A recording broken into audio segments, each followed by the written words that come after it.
Yarın arkadaşlarım gelecek. Bu arada bir su bardağı ölçü olarak kullanalım. Hemen ince bulgur, köftelik bulgur. Canım sıkılana kadar meze yapacağız. Bir su bardağı ince bulgur. Hemen robotuma atıyorum. Bu arada filiz bozuldu. Yeni robot aldım. Bakalım bu ne kadar dayanacak. Yine aynı su bardağıyla sıcak su. Tam bir su bardağı. Çiğ köfte yapacağız. Bu çiğ köfteyi küçümsemeyin. Sonuçta etli yapmıyoruz. Dışarıdan aldığınızdan daha iyi olacak. En az onun kadar iyi olacak. Sadece sizden 5 dakika istiyorum. 5 dakika boyunca sıcak suda bulgurlar şişsin.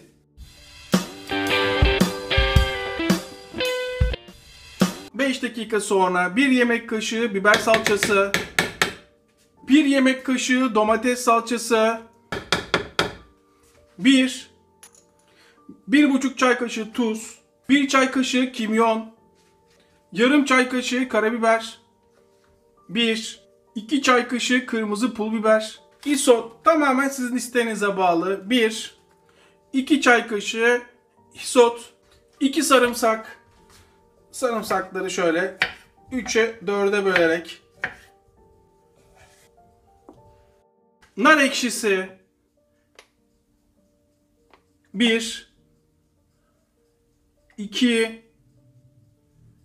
3, 4 ve 5 yemek kaşığı nar ekşisi, zeytinyağı 1, 2, 3, 4, 5 yemek kaşığı zeytinyağı, yarım limon,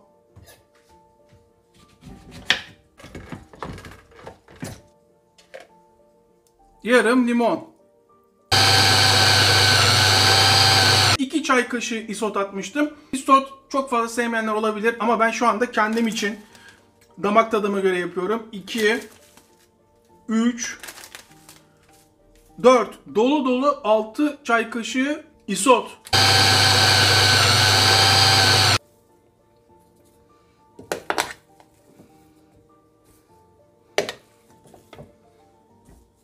Çiğ köfteye el değmeden olmaz.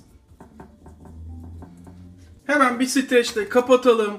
Etli çiğ köfte ile yarışamaz. Ama sokakta yapılan çiğ köfte ile etsizle yarışır. Onları da elleriyle mi yoğurduklarını zannediyorsunuz? Makineyle yoğuruyorlar. Şimdi bu hemen soğuduktan sonra dolaba.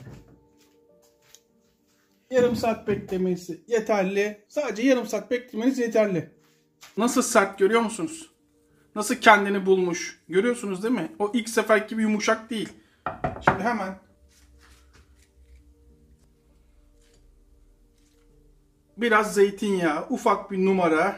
Şöyle bir harmanladıktan sonra hani çiğ köfteciler yapar ya. Abi bir tane tatmak ister misin önden? Evet, açın ağzınızı. Dışarıdakileri aratmaz. O kadar söyleyeyim.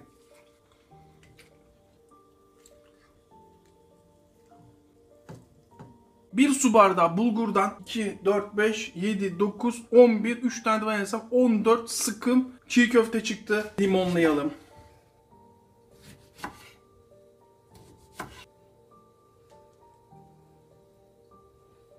Evet, görüntü bu. Tadı da dışarıdaki çiğ köfteleri aratmaz. Bitmedi, devam. Yine bir yağlı kağıt iyice buruştur. Buruşturduktan sonra tepsinin içine 3 tane kırmızı biber. İster zeytinyağı, ister ayçiçek yağı, size kalmış. Ve bu hemen fırına. 250 derece 40-45 dakika biberler közlenene kadar. Teflon tava kullanalım. 2-3 yemek kaşığı zeytinyağı veya da ayçiçek yağı size kalmış. 2 tane havuç. Havucu hemen rendenin en kalın bölümüyle rendeliyoruz. İnanılmaz lezzetli bir meze yapıyoruz. Bunu mutlaka denemelisiniz. Havuç hemen tavaya. 1,5 çay kaşığı tuz. 1 çay kaşığı pul biber. Yarım çay kaşığı karabiber. Biraz daha yağ ekleyelim. Daha lezzetli olması için. Havuçları kavurmaya başlayalım. Tavaya yay, kendi kendine havuçlar kavrulmaya devam etsin. Hemen yoğurdunu ayarlayalım. 1, 2, 3 yemek kaşığı dolu dolu süzme yoğurt. 1, 2 yemek kaşığı mayonez. Karıştıralım. Tamamen birbirine girsin. Yoğurt ve mayonez. Turşu. Bu mezeye çok yakışır. Salatalık turşusu. En az 4-5 tane salatalık turşusu. Ne kadar ince keserseniz o kadar lezzetli olur. Sizden istediğim ince ince turşunuzu kesmeniz. Böyle ince ince dilimler halinde.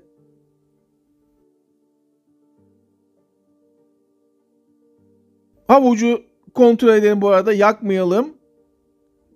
Kavrulmaya devam etsin. Biraz daha zamana ihtiyacı var. Turşu hemen oyuna girsin. Bir avuç dereotu. Dereotunu ince ince kıyın. Ne kadar ince o kadar lezzetli. Şu mezenin lezzetsiz olma şansı yok. Havuçları son bir kez kontrol edelim. Tam istediğim gibi kavrulmuş, yumuşamış. Havuçlar hemen mezenin içine sıcak sıcak hiç fark etmez. Biberler közlenmiş. 3 tane kapya biber közlediğimiz. Kabuğunu soyalım.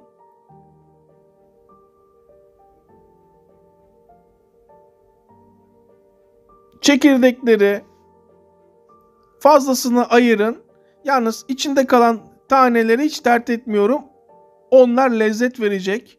Fazlasını ayıkladıktan sonra biberleri hemen ince ince kesiyorum.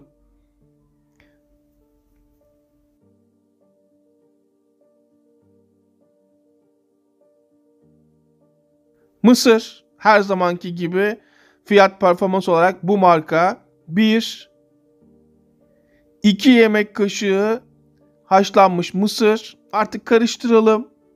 Resmen renk cümbüşü var. İyice karıştırdığınıza emin olun. Bütün hepsi birbirine girsin ve artık tabağımızı hazırlayalım.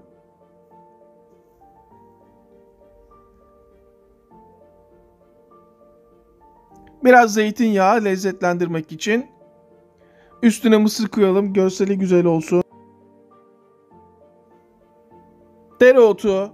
Süslemek için dereotu. Ve mezemiz hazır. Nasıl gözüküyor?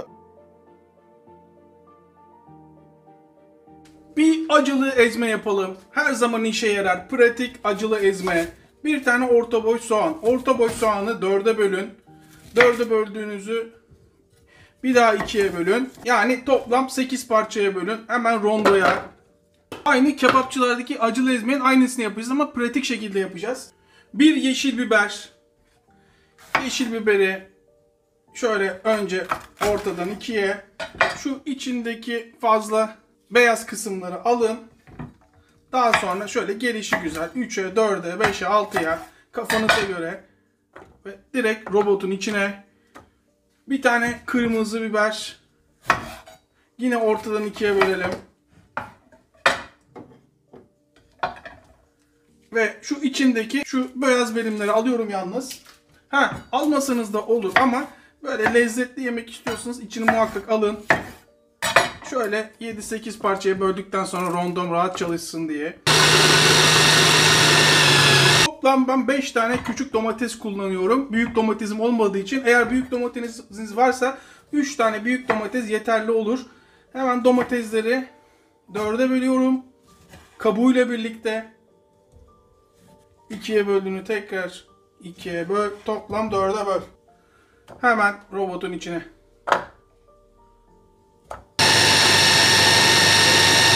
Karışımı süzgeçe alacağız.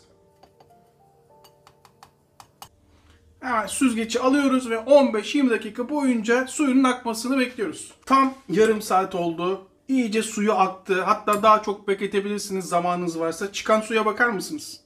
Hatta şöyle göstereyim size. Bakın çıkan suyu görüyor musunuz?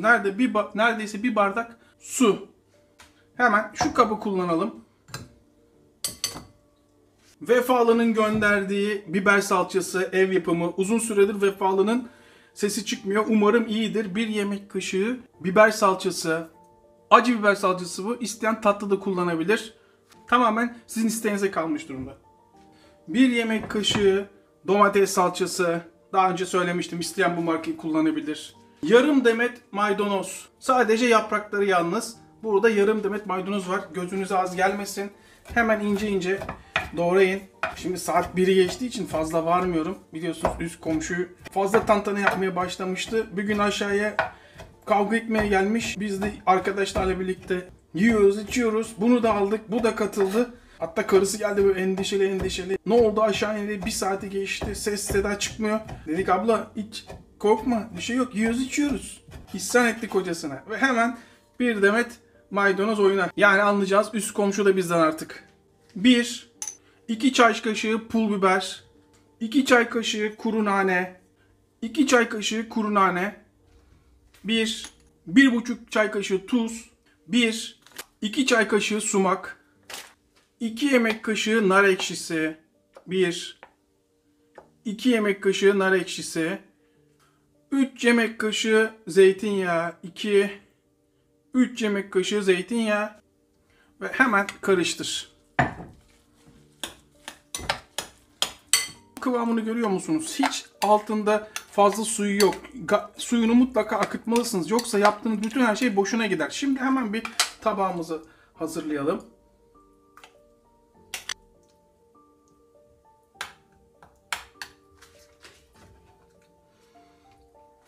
Görüntü bu. Nasıl gözüküyor? Girit mezesi yapalım. 200 gram beyaz peynir. Ezine olursa güzel olur. Ama mutlaka sert beyaz peynir. Şöyle bölerek, burası 180 falandır. Şöyle 200. Lor peynir, marka önemli değil. Bu yarım kilo. Bize 150 gram lazım. Göz kararı yapalım. 150 gram eder.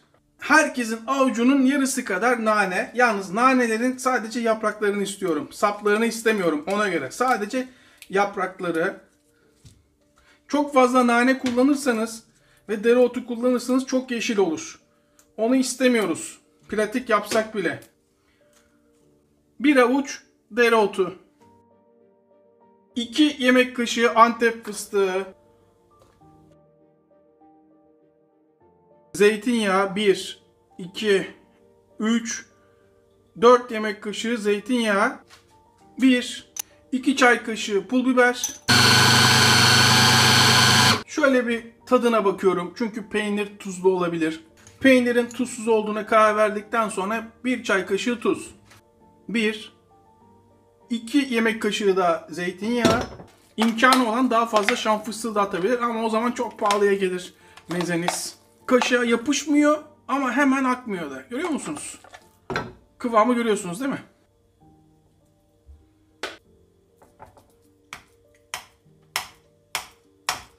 Biraz zeytinyağı.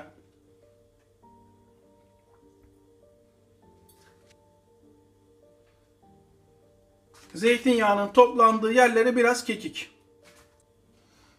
Evet. Nasıl oldu? Artık şunun bir tadına bakalım. Vallahi ben çiğ köfteyle başlayacağım. Biraz limon. Açın ağzınızı. Her zaman gibi ilk lokma sizin. Girit ezmesi. Pratik, hızlı. Misafiriniz geldiği zaman sizi mahcup etmez. Açın ağzınızı her zaman gibi. Şunun da bir tadına bakın. Acılı ezme. Görüntü müthiş. Bir de tadına bakalım. Bazen kebapçıya gittiğiniz zaman güzel bir acılı ezme önünüze gelir ya. İşte bu onu aratmaz. Yani bu kadar pratik bir tarifin bu kadar lezzetli olması çok enteresan. En son artık şu havuç, köz biberli mezemizin tadına bakalım. Ağız tadıma en çok uyan mezelerden bir tanesi. Bu kimseyi mahcup etmez. Bir de üstüne üstlük inanılmaz lezzetli. Yani tek sıkıntısı çok fazla yedirir.